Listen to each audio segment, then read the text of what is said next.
Ladies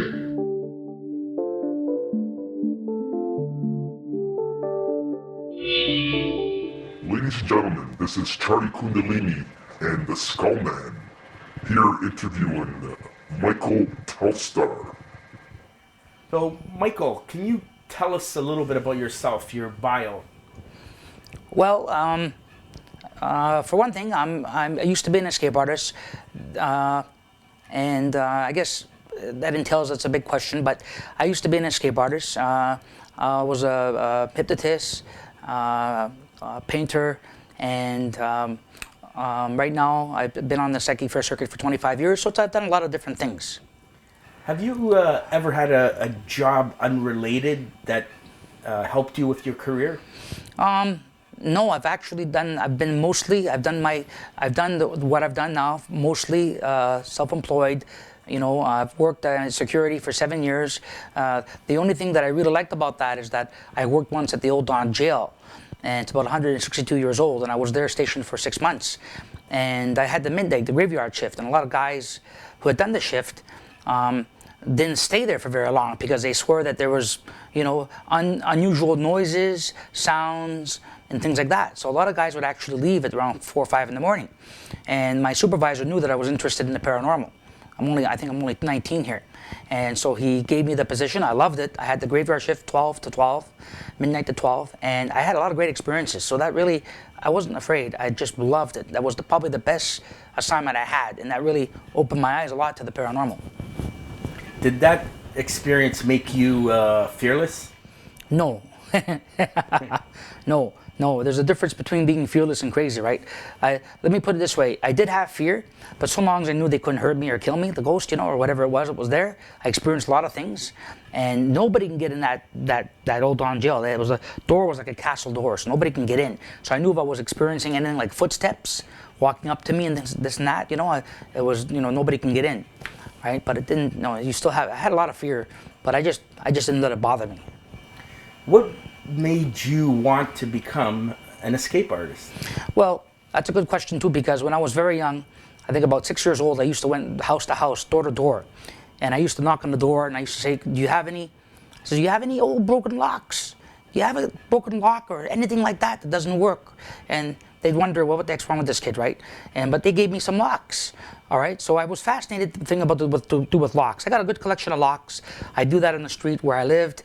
And people would give me locks, and my mother, you know, found it a little odd, you know, but I figured, well, I liked the way the locks looked back then, right? You know, they were a little different, you know. So I read my first book on Houdini when I was 9 years old, all right? And he, you know, and I really admired this man. And, you know, truth to be known, right? I mean, I really admired the man, and I liked the fact that he could get out of any predicament, any situation, escape from anything. So I tended to start to emulate him. And then I became professional when I was 17. Was there any other escape artists either than you or? No, Houdini was the main escape artist I had read about. Houdini's name, Houdini, Eric Weiss. By the way, he passed away on October 31st, 1926. So he had a show to do that night too when he passed away. But he pretty well idolized him, and I read about a lot of his escapes, and then I, you know, practiced the techniques and emulated them, and I didn't do too bad. Was there any other celebrity that you held in high regards? Well, you know, you're growing up, right? I really like Star Trek a lot. You know, I like Captain Kirk, you know, William Shatner. You know, I like some of the older movies. You know, I have a taste, you know, for the old 60s and 50s stuff. But basically, I found that, you know, I liked a lot of stuff, but you know, it didn't really motivate me for my escapes, but I did like the stuff that was out of this world, let me put it that way. The time tunnel, you know, things like that. Is it true you were born on February the 13th? No, July. Friday. July, Friday the 13th. Is that true? You were born yes, on July, yes, Friday absolutely, the 13th? yeah. I have 2 birth certificates. I was born, we don't know, but I was born either a minute before or after. And I have the 2 original certificates, and for some reason the Roman Catholic minister, they had stamped the one that said the 13th. One was for Thursday, July 12th, and the other one was Friday the 13th. So that one was stamped. So it was so close to midnight, you know, and I don't know why the minister would do that, but he did. Right? So that's true, yeah. A lot of cultures, Italians think Friday the 13th is good luck, right? Yeah, for in Italian And culture, some 13 places, yeah. is a very lucky number. But some places it's very unlucky. Exactly. How did that affect your life, knowing that you were born on Friday the 13th? Well, I know you think it's either going to be very good luck or very bad luck. So it might have been a mixture of both. Other than that, though, I guess I got to try to turn it into a good thing, right? Mm-hmm. What did you call yourself as a performer? Well, when I was growing up, I read comic books. I love comic books, right? Everybody loves comic books. I was with a big comic book collector. One comic book was called Scott Free, right? Mr. Miracle, Scott Free, master escape artist. And this guy came from another world, right? So you can say he was kind of an alien, but he came from another planet. He was running away, right? He was a fugitive because he was a prisoner in his world. He escaped, came to this planet, met an old man whose name was Scott Free. And this old man was being shaken down by the mob, and he was doing some big shows. So what happened basically is that he befriended him. The old man died doing a stunt that was fixed, sabotaged by the mob. And then the young man took his identity as Scott Free, and he became a master escape artist. So I liked the comic book so much, I took the name Scott Free. And I was the first Scott Free. There might be other guys out there now, but I was the first one. If you go back the records 30 years, you'll see the newspaper clippings. So I took that name and I kept that for about 20 years. Have you ever had the mob interfere with your performances? No, but I wish I had.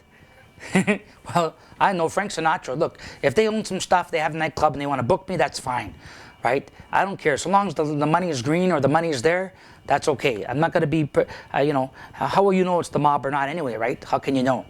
But I don't know, that's a trick question, eh? But anyway. Yeah, well, the mob did make Frank Sinatra a multi-millionaire. Well, lots of other guys too. Famous. Lots of other guys too. And he's one of the rare cases where he lived to talk about it, right? Mm-hmm. You don't know of everybody. Do you believe that you have had first-hand contact with an extraterrestrial being or beings disguised as a human? I went to Fort McMurray when I was 10 years old. My father took me and my three sisters. My mother had separated from him, and I really, really wish he had come up with us. But we went up there at Fort McMurray, Alberta, and small town. I think there's only a few thousand people when we went up there. We're talking about few decades ago. And I did have some very good visualizations, some very good sightings during the daytime and the nighttime in Fort McMurray. And I didn't think nothing of them. You don't think nothing of it at 10, 11, 12 years old, right? And at that time, I did have some extremely unusual occurrences that happened, which I could not explain. So, today I would say, well, was it a certain sort of an encounter? Probably yes. And I had several of these things, ships that I seen, look like not a helicopter or a plane, but some object, maybe within a mile away, coming down behind some trees. And I tried to get there to where that object was. I tried to make a beeline. I tried to get there, but I could never find it. Do you think that the woman that you are with right now is a human or an alien? Well, I hope a little bit of both. Let me put it that way. Maybe a little bit of both, eh? Yeah. Too human, too alien, not too good. Yeah. So, Michael, how old were you when you started realizing that you were different from everyone else? Well, you don't think you're different when you're having experiences when you're 6, 7, 8, 9 years old, right? I was having some experiences that I tell my father, for example, and you just thought it was, dreaming, talking to an invisible friend. A lot of people have this, and they don't realize it, not that particular situation, but they don't realize that if they're having experience, it feels natural and normal. So you automatically think everyone's having it. When I found out, though, that my schoolmates were not having it, that's when I started to wonder. So I'd have these dreams of being bilocated, right? Split in half, being there and being here at the same time. And I tell my dad about it, right? And he took it seriously, obviously, because of what happened after that. Did you have many friends as a child? No, and teenager? no. I had a lot of friends as a kid, but when I hit school, grade 7, 8, and 9 were difficult because for some reason I couldn't bond with people for some reason. And I'd have a big book, a 10-pound book on magic, literally a large book, like this, and they'd see that. And I wanted to be friends, and I was friendly. But for some reason, I'd be friendless for the whole year. I might have 2 friends one year in school. And then one year I started doing tarot readings in grade 10, and I became very popular. What area did you grow up in? I was in Toronto. I went to Sacred Heart, French Canadian, and maybe part something else, who knows. And then was in Fort McMurray for 3 years, Alberta, and then came back over here in Toronto. So I'm, pretty well in Canada all my life. Can you speak a bit about the experience when you were 15, when your father took you to the Clark Institute? Yeah, that's a little hard to talk about sometimes. Sometimes it's easy and sometimes it's hard. But at that point, I'd been telling him about some of my experiences. He'd gone away. We had a house. My job was to collect the rent from tenants, and he'd gone away, and sometimes I'd tell him what he was doing, thinking that this was a natural thing. So he thought it was something was not quite right with me. Now, I was already performing, doing magic. I was doing kid shows, as an amateur, doing parties here and there. And he told me one day he had an agent for me to go see. So I went in the car. I was excited. I went in the car, and we drove along, and we stopped at this place. Now, this place was called the Clark Institute. It's known as the CAM-H today, right? And I saw the place, and immediately I knew about it. Right? Without knowing a lot about it, I knew what kind of place it was, okay? So he took me there, he tricked me, and I went in there. And I wish I hadn't told my father what was happening, but he basically was concerned that there was something wrong with me. So for 3 hours, I had 4 people there, 3 men and 1 woman, and each one of them was interviewing me, talking to me for 3 hours. My father was out of the room. And I realized that if I wasn't honest with these people, if I tried to lie to them even once, or tried to pretend to lie or whatever, that they would see it and then I'd be in trouble. So I made a decision, and I was scared, by the way. I was really frightened, okay, because I was frightened about staying there as a patient. So I realized that I have to be honest. So they asked me about 100 questions in 3 hours. Very personable questions, do you like girls, do you do this, what do you like, what's your hobby, so on and so forth. So I answered everything truthfully, right? Looked them in the eye. I was scared, and maybe they saw that too. And then my father came in after I finished, and I went out for half an hour. Then the both of us came in. He said, Mr. Godbout, right? We got good news to tell you, right? And your son is emotionally all right. He's emotionally mature and he's fine. I was really happy to hear that. See, they asked me 100 questions, but they didn't ask me the right questions, or they didn't ask me about, where I told my father I was able to maybe see beyond a wall with my eyes closed or something like that. And they didn't ask me that, but they asked me all these questions. And then said to my father, your son's fine, but we would like you to come back in tomorrow. So we'd like to find out why you think there's something wrong with your son. So you can imagine what he said to them after that.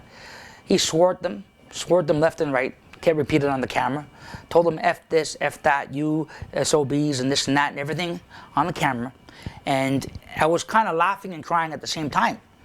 And he just blew and showed the way he was. And I'm sad that happened. But they want him to come in, and of course he refused. He says, my son tricked you. He's smarter than all 4 of you put together, which is not true. I did not trick them.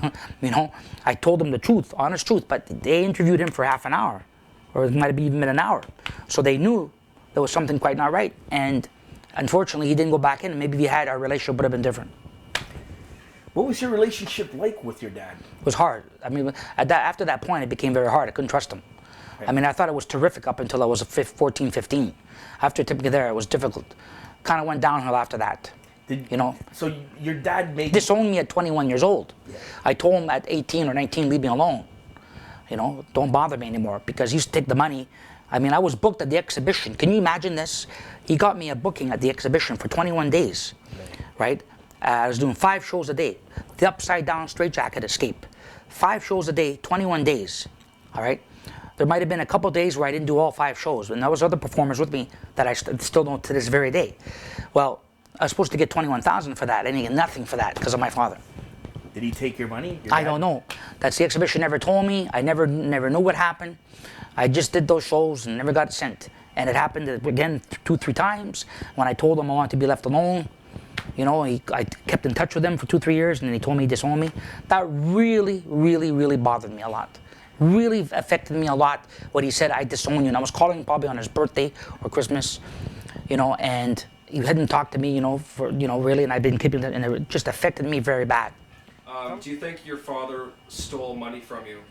Well, yeah, I guess, I mean, it's a harsh term to use, but, you know, obviously the money went somewhere. So, I mean, he'd get money and pay me.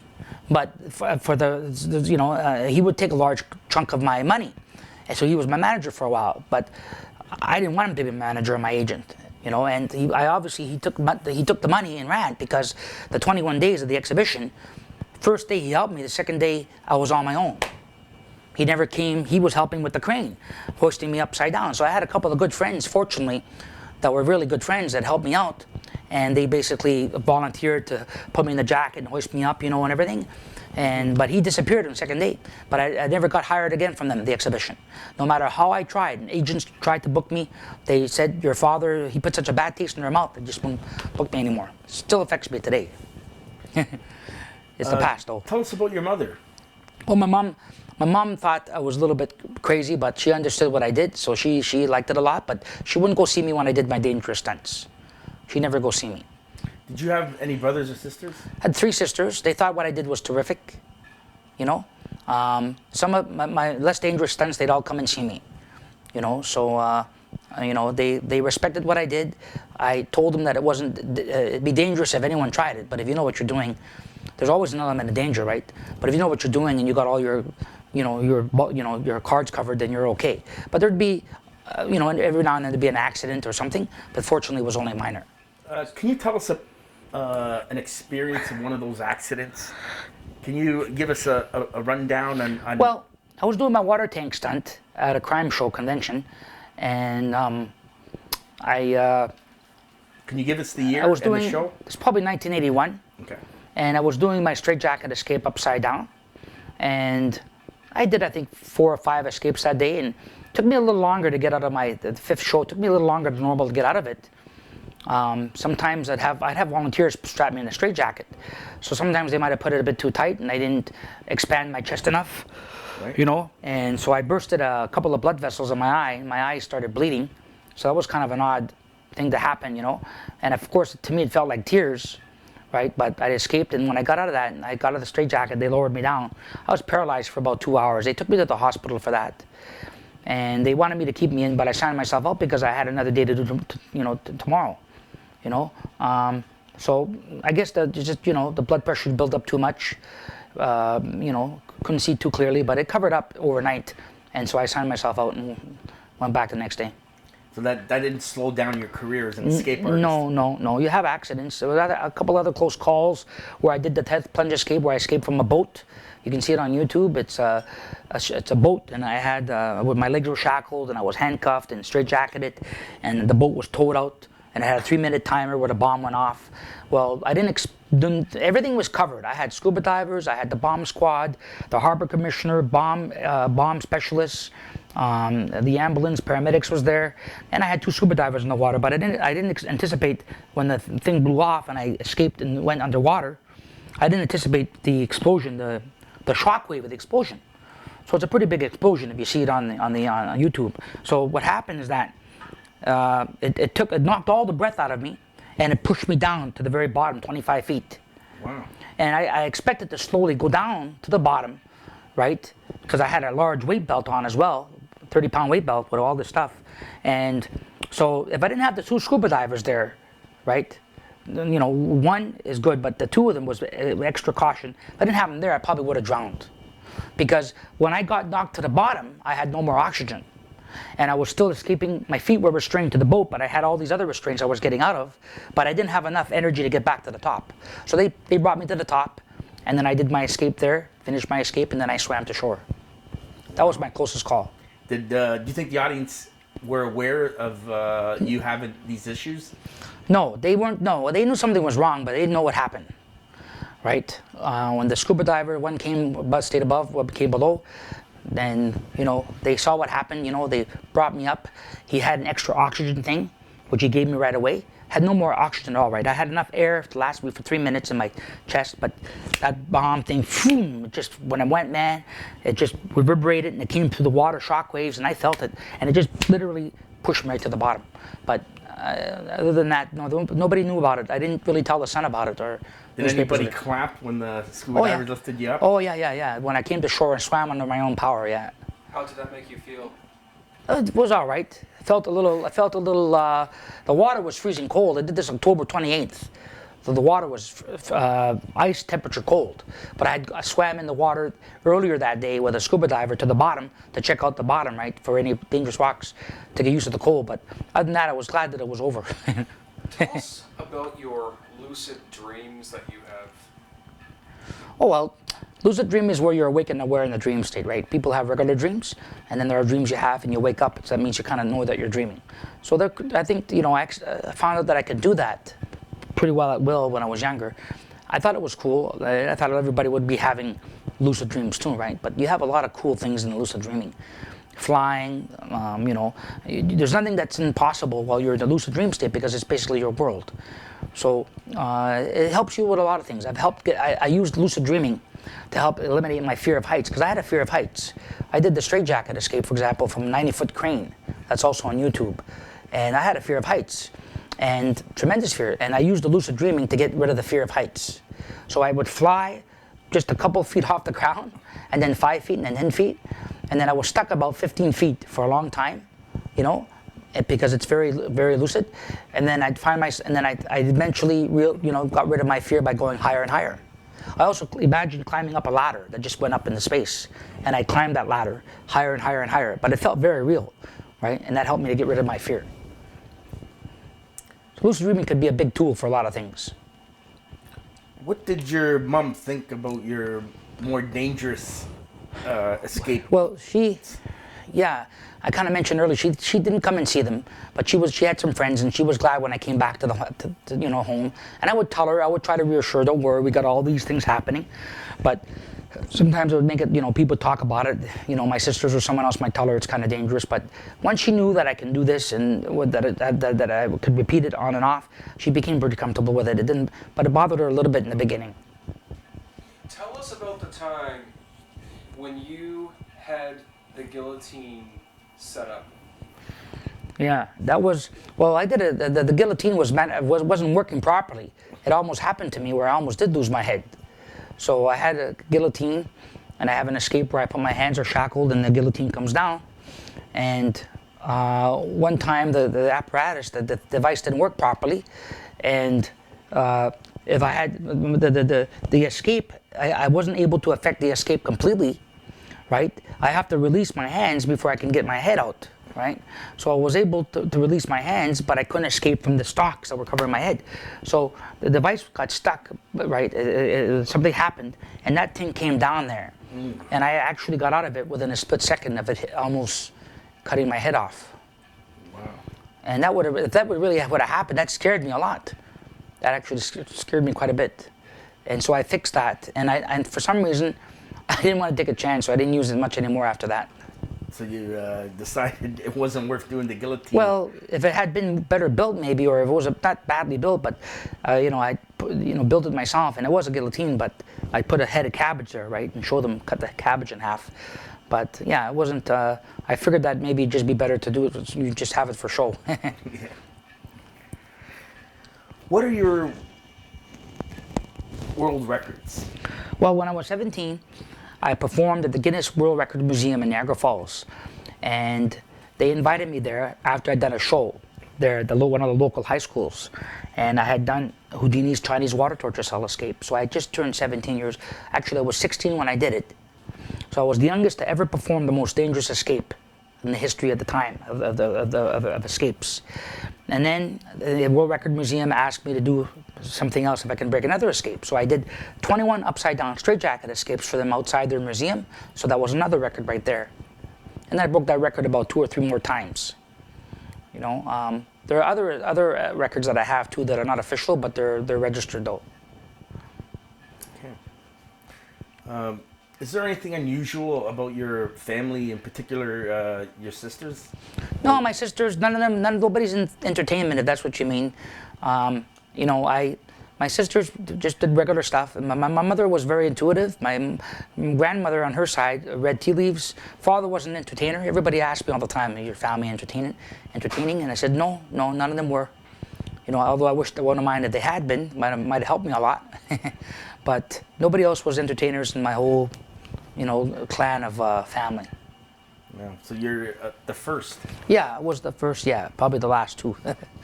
It's very interesting because today, almost all entertainers come from a family of entertainers. It's Yeah. extremely rare. Yeah. That's to right. break into the That's right. It's not entertainment business. easy. No, it's not easy. But sometimes there'll be entertainers too, and nobody in the family, no son or daughter becomes an entertainer. Right. So I know of that, some cases of that, well-known people and people that are not as well-known, you know, where the father was an entertainer and he had 4 sons, and not one of them followed in his footsteps. So that can happen too, right? What is the Monroe Institute?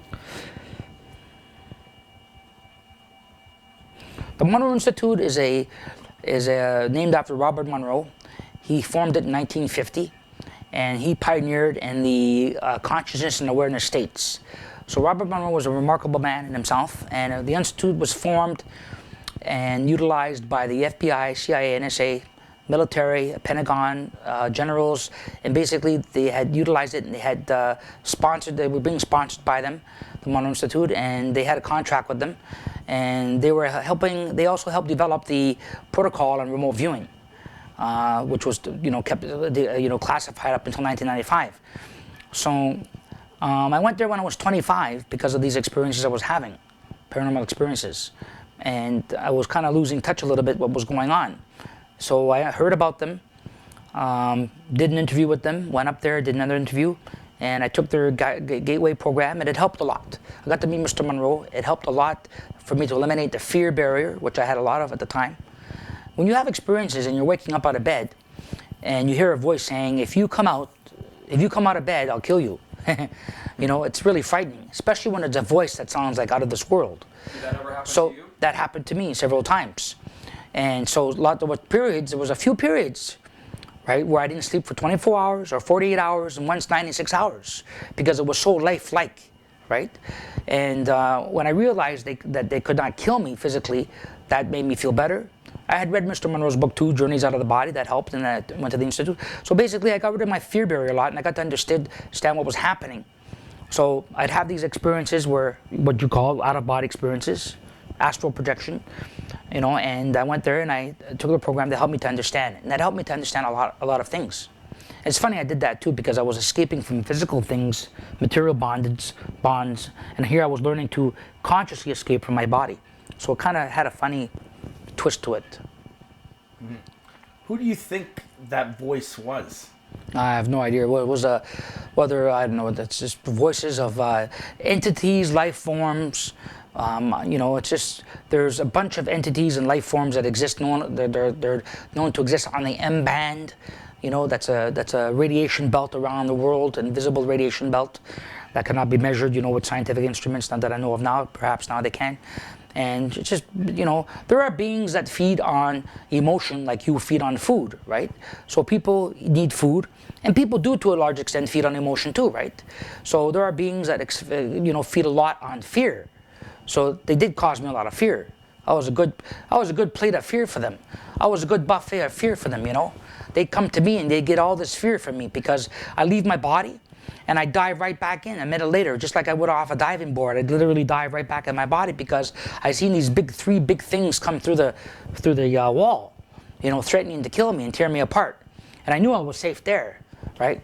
Eventually I got to the point where after I eliminated the fear, and it took a while, where I would get out, stay out longer, I'd see them and I'd take off, but I wouldn't go back in. Mm-hmm.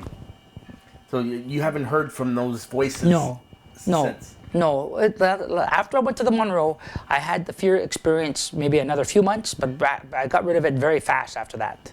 Because I got to understand what was happening to me physically, you know, what could happen to you when you're here. You know, you can't be harmed. I haven't heard of anyone who's had a heart attack while out of body or being harmed while out of body. What are some of the things you're doing now? Well, I'm not an escape artist anymore, that's for sure. I can still do small escapes and water escapes. And I've been focusing since probably about 20 years now on doing my seminars and lectures and my various classes that I do on lucid dreaming. I went to the Monroe and got my trainer's certification in 1997, and took all these programs for remote viewing, got my master's in remote viewing with Dr. David Morehouse, and I traveled about North America for about 10 years doing classes and seminars, various promoters. This is what I'd like to do. My dream is to be able to do this more in Canada. You know, even though the need seems to be greater, or the interest seems to be greater in the States, I think people are starting to get into it now in Canada. You know, Toronto, Canada, or wherever. If you had one, what would be your mission statement?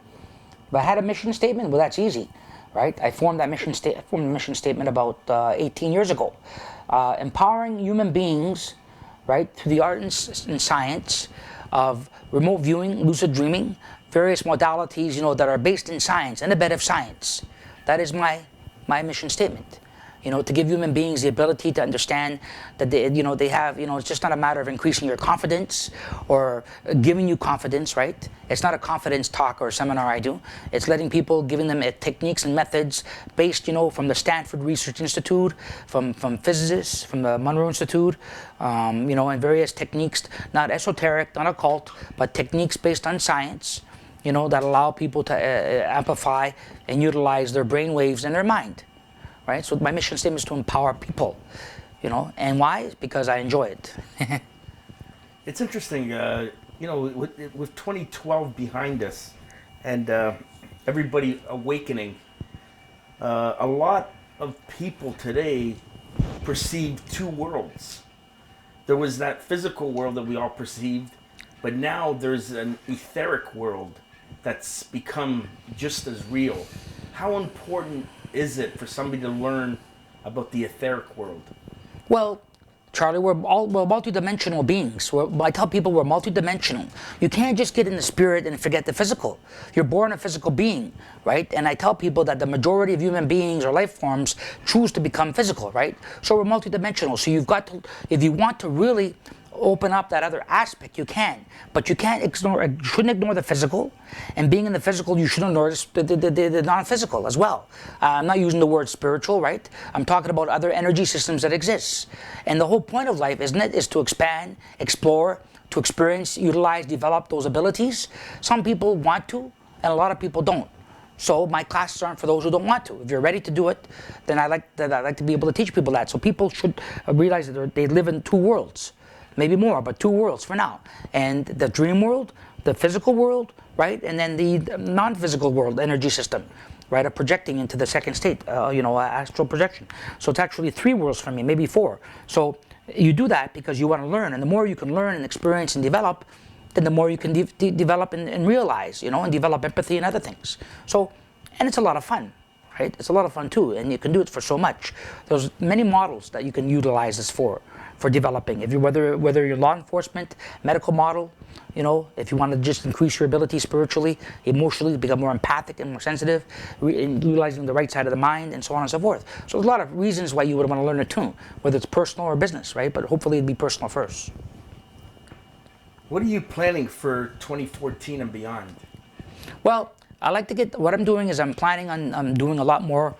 I'm planning on doing a lot more seminars on my various programs that I offer on remote viewing, out-of-body adventures, psychic powers unleashed, and so on and so forth. And what I'm thinking, Charlie, is that I also like to get into doing my demonstrations, which I call supernatural entertainment with Michael Telstarr. I got to give it a different slang there. And basically, I'll teach people how to move a sheet of aluminum foil on the pin of a needle.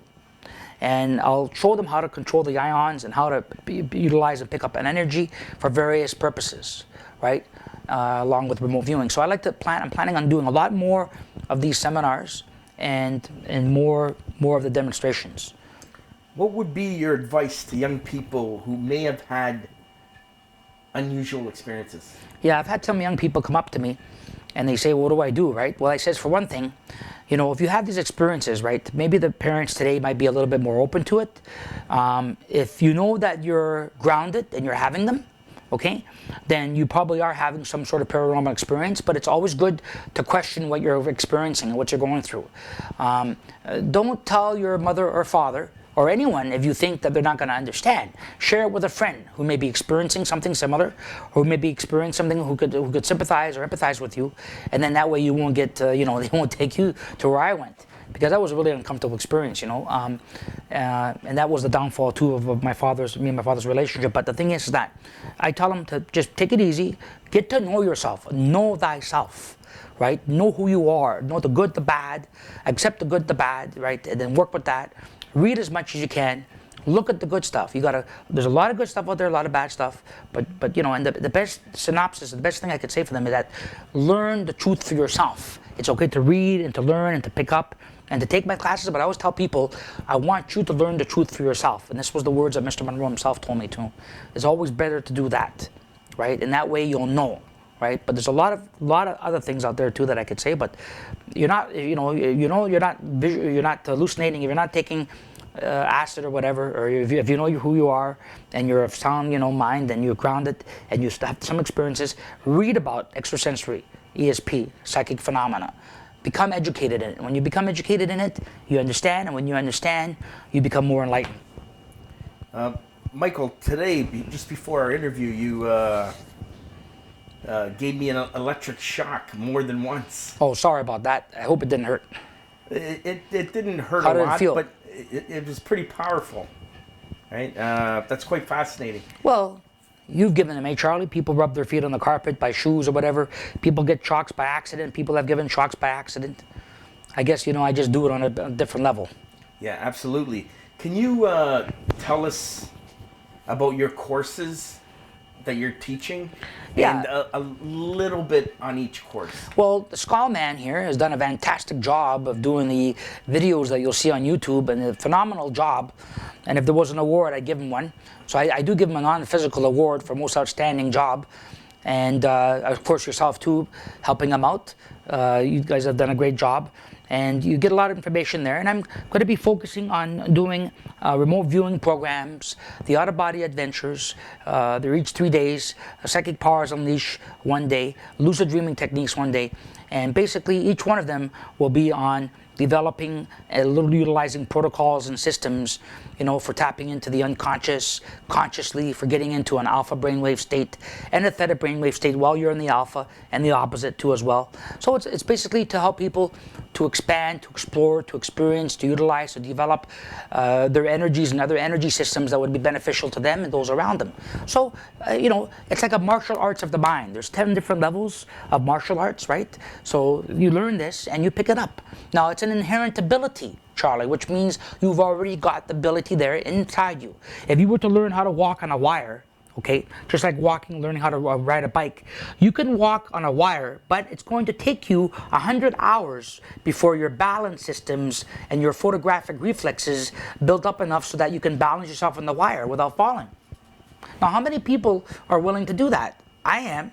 I know Skullman is for sure. If it take 1,000 hours and yourself, so it's persistence too. So if you can walk on that wire, you'll fall 1,000 times, but eventually you'll fall less and less because your body has what's called photographic reflexes that remembers all the twists and turns of the balance, and eventually then you'll be able to do it. So the same thing with this. You have to fine tune it, you learn it, you get up there, if you fall, you get back up. No matter how many times you fall, you just get back up. In other words, you keep doing until you get the desired result, and you will get it. I guarantee that you will get it, right? But I can't guarantee that a person's going to practice, because they can't. Some people ask me, well, can I learn to this, to that? I says, well, it's taking me a little while to do this. You're going to have to start here, but I'm going to jumpstart you still, all right? Give you a good shock, eh? It's jumpstart, eh? All right? If that doesn't jumpstart them, I don't know what will. So, and some people really, I've had some people fly 2, 3, 4 feet away from me, you know, from that. So, but it's not no permanent damage, I tell them, right? I said, you're going to have the power to read somebody's mind for about 10 seconds. So you better hurry up. Okay, so anyway, basically that's what it is. So you just, the courses I have are outlined there. I have my website there. I'm going to have my dates. I'm going to have my dates on my website as well as on the other YouTube videos. And if you're watching this, I'd love you to be a subscriber to my YouTube site.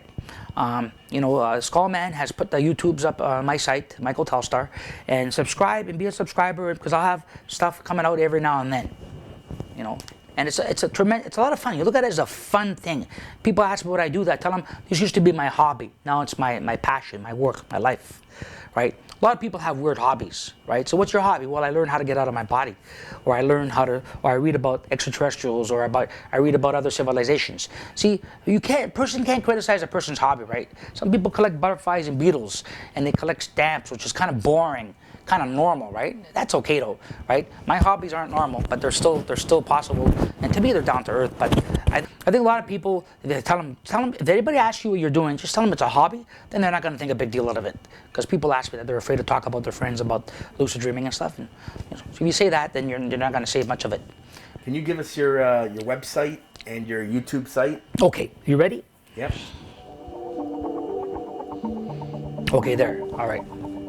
And for additional information and details on my upcoming seminars, please see the information listed below, and also check out my website, michaeltelstarr.com.